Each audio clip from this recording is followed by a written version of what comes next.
തീവണ്ടി യാത്ര കൊണ്ടിട്ട് ഒരു കൊമ്പനും 20 വിടിയാനങ്ങളും നടത്തിയ യാത്ര കൊണ്ട് നാടിന് വല്ല പ്രയോജനം ഉണ്ടായി? മറ്റേ തൃശ്ശൂർ പൂരം അങ്ങ് ഡൽഹി വരെ എത്തിക്കാൻ കഴിഞ്ഞു 82. ഇതാ പ്രയോജനമില്ല.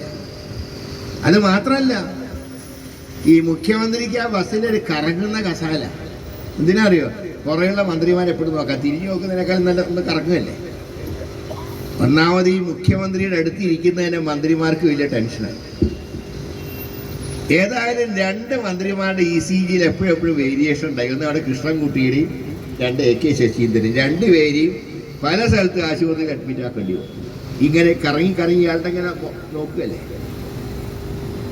അതിനു പുറമെ ബസ്സിന്റെ ഞാൻ പറഞ്ഞല്ലോ, ഹൈഡ്രോളിക് ലിഫ്റ്റ് 2 സ്റ്റെപ്പ് ഇറങ്ങാൻ ബസ്സിന്റെ. പിന്നെ ഒരു ശൗചാലയം, ശുചിമുറിന്റെ നാടൻ ഭാഷ കക്കൂസ്. ഇപ്പൊ പത്തനാപുരത്തൊരു ജനസദസ് കഴിഞ്ഞാൽ പിന്നെ കൊട്ടാരക്കരയ്ക്കല്ലേ പോവുക. പത്തനാപുരത്ത് ഗസ്റ്റ് ഹൗസ് ഉണ്ടല്ലോ, അത്യാവശ്യം പ്രാഥമിക കാര്യങ്ങൾ നിർവഹിക്കാൻ. കൊട്ടാരക്കരയിൽ ഗസ്റ്റ് ഹൗസ് ഉണ്ട്. ഇത് അതിൻ്റെ അകത്ത് എന്തിനാ ഈ കക്കൂസ് വെച്ച് കെട്ടിയിട്ടുള്ള എന്തിനാണ്? നടന്നു പെടുക്കല.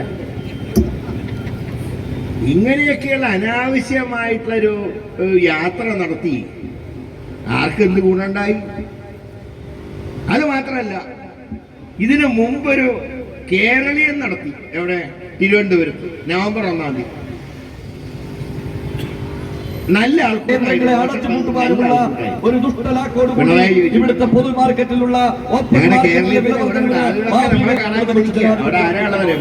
സപ്ലൈകോയൊക്കെ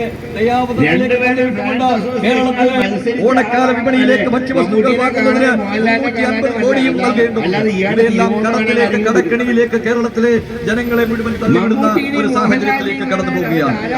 അഴിമതിയുടെ പടുകുഴിയിൽ വീണ് കിടക്കുന്ന എന്ന് പറഞ്ഞ വിദ്വാൻ. പിന്നെ നവകേരള സദസ്സ് സർക്കാർ വേദിയിൽ നിന്നാണല്ലോ വെപ്പ്. എന്നിട്ട് അവിടെ സർക്കാരിന്റെ പ്രസംഗമാണോ നടത്തിയത്?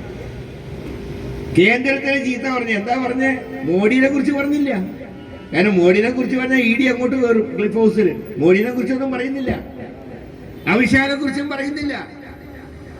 ആകെ പറയുന്നത് കേന്ദ്രം ഞങ്ങൾക്ക് കാശ് തരുന്നില്ല. UDFന് ഈ പറയാൻ ബാക്കി ഒന്നും പറ്റില്ല. ഇതിനാണോ സർക്കാർ ജനറൽ സദസ്? ഒന്നാമത് വരിക, ഹൈഡ്രോളിക് ലിഫ്റ്റിങ്ങിന് ഇറങ്ങുക, നേരെ നടന്നു 2 ഭാഗത്തും നോക്കില്ല, ഇങ്ങനെ കാണിച്ചുകൊണ്ടൊരു പോക്കാണ്. അത് കഴിയും മൈക്കെടുക്കുന്നു, ചീത്ത വിളിക്കുന്നു, അതേ പോസ്റ്റിൽ തിരിച്ചു പോകുന്നു. ആർക്കെന്ത് ഗുണമുണ്ടായി? ഈ സംസ്ഥാനത്തിന്റെ അടിസ്ഥാന പ്രശ്നങ്ങൾക്ക് വല്ല പരിഹാരം ഉണ്ടാക്കാൻ കഴിഞ്ഞോ? ഞാൻ ചോദിക്കട്ടെ, കേന്ദ്രം തരുന്നില്ല എന്ന് പറയുമ്പോൾ ശരി, ഞങ്ങൾ സമ്മതിച്ചു. പക്ഷേ എങ്ങനെ കേരളം, എന്തുകൊണ്ടാണ് ഇപ്പൊ കേന്ദ്രം പറയുന്ന ന്യായീകരണം? ഞങ്ങൾ UDFന്റെ MP-മാര് കേന്ദ്ര ധനകാര്യമന്ത്രിയെ കണ്ടു. ഞങ്ങൾ പറഞ്ഞു, എന്തിനാ നിങ്ങൾ ഈ കേരളത്തിനെ ദ്രോഹിക്കുന്നത്?